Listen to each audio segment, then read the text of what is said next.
Quero iniciar minha fala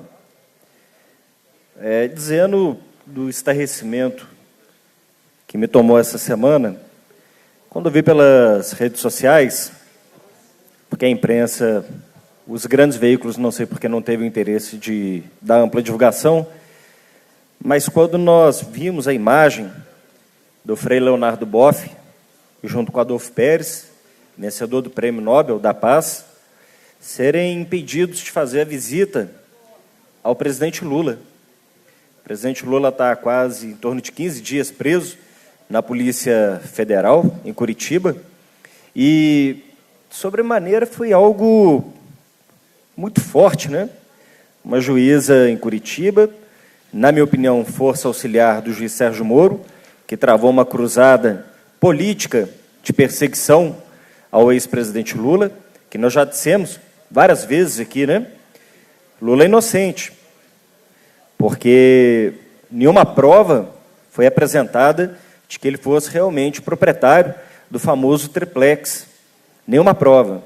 Não tem escritura, não tem recibo, não tem contrato de gaveta, não tem sequer testemunhas. E, por falar em testemunha, um testemunho utilizado pelo porteiro do prédio, amplamente divulgado na imprensa, então, desta maneira, as manchetes nos jornais foram utilizados como o subsídio para a decisão do juiz, dizia que naquele imóvel havia um interesse de Dona Marisa, que ela visitou várias vezes, e que, inclusive, uma empresa havia sido contratada para fazer a reforma do triplex e a instalação do elevador, a pedido de Dona Marisa, né?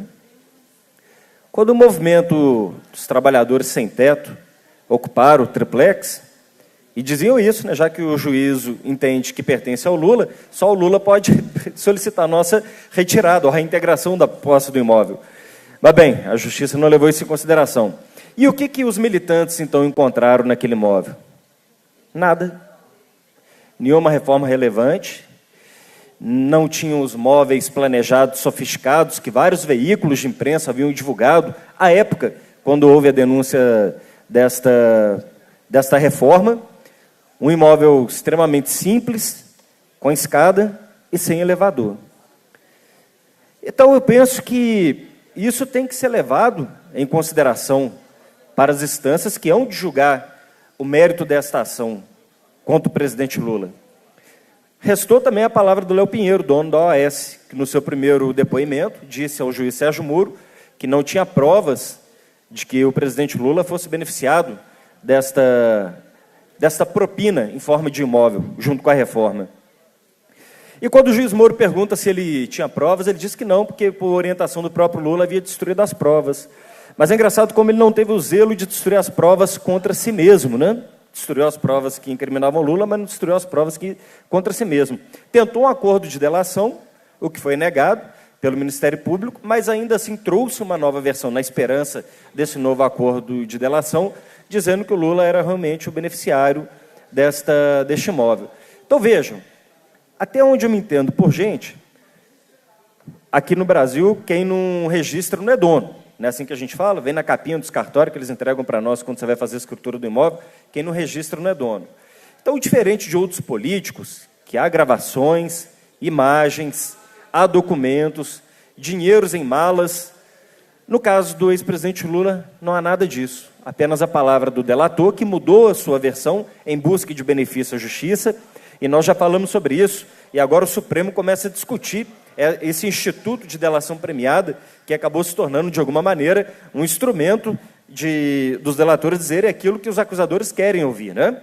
E, por falar nisso, ainda há de se esclarecer a indústria de delação que se instaurou em Curitiba, que é o que acusa Rodrigo Tacla Duran, que está na Espanha, que disse isso na CPI, no Congresso Nacional, de que há uma grande rede de oferta de acordos de delação sobre pagamentos de multas vultosas.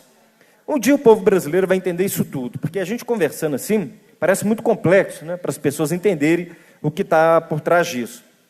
Mas eu voltava, então, à minha fala inicial, que foi essa questão do Leonardo Boff, a imagem emblemática, um senhor já de muita idade, sentado na porta da Polícia Federal, tentando fazer uma visita ao amigo, levar um abraço fraterno, E, claro, as palavras do Evangelho, como é direito dos presos em nosso país, no nosso Código Penal. E também Adolfo Pérez, argentino, ganhador do Prêmio Nobel, reconhecido internacionalmente pela sua luta, também barrado, impedido de visitar. Alguém tenta dizer que a imprensa tentou trazer essa imagem de que o ex-presidente Lula teria um tratamento diferenciado dos demais presos. E é verdade. Não porque a cela dele seria maior e porque ele pode, por exemplo, assistir TV, mas é porque ele está numa solitária. E uma pena que se aplica a presos que cometem erros graves dentro do sistema é colocá-los em solitária, que nada pior do que a solidão. Não é verdade? Como se não bastasse a privação da liberdade, ainda a condição de uma solitária. Então, é isso hoje que o Estado brasileiro, lamentavelmente, parte do nosso judiciário, faz com o ex-presidente da República, da envergadura do ex-presidente Lula. Eu não faço, como muitos companheiros, a defesa do ex-presidente Lula, porque tirou 30 milhões da miséria, em que pese que isso fosse motivo suficiente para eu fazê-lo. Não porque entregou mais de 3 milhões de moradia em Minha Casa Minha Vida, ou os milhares de jovens que tiveram direito a estudar, a estabilidade econômica, o ganho real no salário mínimo, a distribuição de renda, isso tudo seria motivo suficiente para fazer a defesa do ex-presidente Lula. Mas eu quero que a gente possa fazer uma discussão extremamente técnica sobre os fatos. Que eles tentam dizer o seguinte: se o Lula não for preso, é porque ele está acima da lei. E queremos criar agora um clima no nosso país que ninguém estará mais acima da lei. Não é verdade, porque estão tentando colocar o ex-presidente Lula abaixo da lei. Ele não pode estar acima, mas de maneira alguma pode estar abaixo. Nenhum de nós pode estar abaixo da lei. E é o que nos preocupa, então, o comportamento de parte do judiciário, que sem pudor algum faz uma cruzada de caçada ao ex-presidente Lula. Percebo que, na minha opinião, ainda há em torno de 5, 6 processos que o presidente ainda há de responder e que poderão ter mais complexidade do que a questão do imóvel do triplex. Então, por que esta velocidade toda no julgamento do caso do triplex?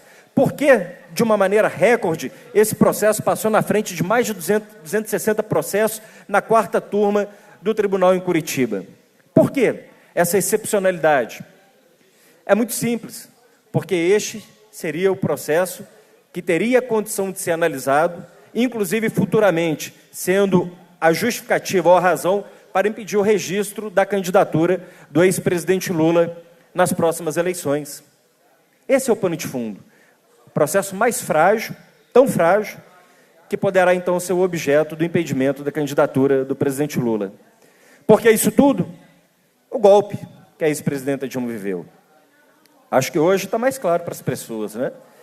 Que tudo isso foi um grande golpe, é aquele grande acordo nacional do Romero Jucá, é o mercado financeiro ditando regras no nosso país, influência de setores da política externa também no nosso país, é isso tudo combinado. E esse esforço para o golpe, e um esforço milionário, vamos lembrar isso, né? Que ele trouxe custos altíssimos para o orçamento público, como o pagamento de emendas a parlamentares que votaram congelamento de gastos por 20 anos, reforma trabalhista, parlamentares que salvaram Michel Temer por 2 vezes, o governo mais desaprovado da história, um governo envolvido em grandes corrupções, e o nosso Congresso, com apoio de parlamentares de Minas Gerais, salvou Michel Temer por 2 vezes, e isso foi caro do ponto de vista orçamentário para o nosso país. Este golpe, então, caro do ponto de vista político, econômico, social, ele, para ter o seu desfecho, tem que ser concluído de maneira que as forças populares não voltem a presidir o Brasil. E o objeto, então, dessa perseguição, dessa caçada, é o ex-presidente Lula. Não somente isso. Talvez mais estarrecedor foi o impedimento de membros do Senado e da Câmara dos Deputados também poderem ter visitado o presidente Lula. É importante lembrar que o Congresso Nacional tem prerrogativa constitucional de fazer a fiscalização também dos estabelecimentos prisionais, onde se encontram os nossos presos. E essa prerrogativa, de certa maneira, que é constitucional, foi burlada por uma decisão da juíza em Curitiba. Então é uma série de erros, de bizarrices, de coisas estranhas ao nosso processo democrático. É importante também, presidente, a gente lembrar que há um documento escrito por mais de 120 juristas renomados que fazem toda a análise do processo contra o ex-presidente Lula. E ali eles conseguem apontar as fragilidades do processo. Desde o vazamento de gravações de uma presidente da República com o investigado, também da condução coercitiva quando o acusado não se recusa a prestar depoimento, e agora esse conjunto de erros cometidos no processo, inclusive retirando do ex-presidente Lula a possibilidade de todas as instâncias recursal, como o julgamento dos embargos infringentes declaratórios na quarta turma que o ex-presidente não teve direito. Vale lembrar também que o Supremo se nega a discutir e a votar novamente a prisão em segunda instância. Há, ali no Supremo, ministros que são decanos, antigos na casa, grandes juristas, que veem ali uma violação ao direito constitucional, que a prisão só pode acontecer com a finalização do trânsito e julgado dos processos. Então, esses ministros colocam de maneira muito clara que há uma violação de um preceito constitucional. Essa inovação que parte do judiciário tenta fazer, que aí nós vamos chamar que é um campo cinzento da justiça, onde cabe a interpretação do magistrado, é o que coloca em risco a estabilidade do Estado democrático de direito. Penso eu que se o magistrado quiser legislar, porque não se trata de interpretar, ele estabelece ali quase que estabelece uma nova legislação, deveria então se colocar ao julgamento popular, ao julgamento do eleitorado e disputar eleições, porque o poder emana do povo, e em nome do povo tem que ser exercido, e cabe ao Poder Legislativo criar as leis. Se é então um desejo que se faça mudanças no nosso regramento jurídico e também constitucional, que então os membros do Judiciário ou Ministério Público possam vir fazer a disputa do mandato legislativo, que tem que ser concedido pelo povo. Então, é isso tudo que nós vivemos, é esse processo que está em curso no nosso Brasil. E digo de lideranças renomadas, não só no campo jurídico, mas no campo político mundial. Falei de Adolfo Pérez, indicado ao Nobel da Paz, que indica, então, o ex-presidente Lula a receber o mesmo prêmio. Lembrar que o Brasil nunca foi vencedor, né, do prêmio Nobel, diferente de alguns países vizinhos aqui na América Latina. Lembrar que José Sócrates, ex-presidente de Portugal, também em entrevista à TV portuguesa, fez uma defesa muito clara do ex-presidente Lula e do processo que ocorre aqui no nosso país. Lembrar também que Evo Morales fez o mesmo depoimento, não diferente, Pepe Mujica, que foi presidente do Uruguai, ou seja, forças progressistas, não só aqui no Brasil, mas em todo o mundo, têm se levantado para declarar e denunciar o que ocorre nesta perseguição ao ex-presidente Lula e da quebra do regramento democrático no nosso país, no Brasil. Infelizmente, é o que nós vivemos. Lamentavelmente, setores da imprensa que recebem vultuosos recursos públicos para fazer defesa do governo Temer, para defender a reforma da Previdência, para defender um governo de desmando extremamente contaminado pela corrupção, não tem o mesmo zelo de dar a repercussão que a imprensa internacional dá por decorrência do que ocorre no Brasil. Um país, então, que vinha consolidando a nossa democracia, quinta maior economia, um país respeitado mundialmente, hoje se compara a republiquetas de banana, a republiquetas de instabilidade, a regiões governadas por tribos. É isso que parece hoje o nosso Brasil. A retirada de direitos de maneira virulenta e do nosso poder de escolha. Como falar numa democracia onde a maioria do povo brasileiro deseja votar no ex-presidente Lula e não podem fazê-lo porque o judiciário entende que ele não deve. Não porque não pode, por ter cometido crime, que isso não conseguiu ser provado. Espero ainda que sobre um fio de esperança que o Supremo tenha juízo e o STJ tenha juízo de restabelecer as coisas à normalidade do processo jurídico político no Brasil. Essa conta será uma conta muito cara, que nós teremos que debatê-la no futuro. Para encerrar, presidente, eu vejo que também um momento da gente se reencontrar com a nossa história, as forças progressistas, os trabalhadores, a esquerda. Por diversas vezes, nesses pouco mais de 3 anos de mandato, eu percebi colegas aqui anunciarem dessa tribuna o fim do Partido dos Trabalhadores, o fim da esquerda, o encerramento da nossa caminhada, especialmente naquele 2015 fatídico, naquele abril, quando iniciou todo o drama com a ex-presidente Dilma. E vejam vocês, Lula lidera todas as pesquisas. O PT é o partido mais preferido daqueles que têm preferência partidária no Brasil. E nesses 15 dias de prisão do ex-presidente Lula, mais de 3 mil novas pessoas filiaram ao Partido dos Trabalhadores. Então ainda há esperança. Obrigado, presidente.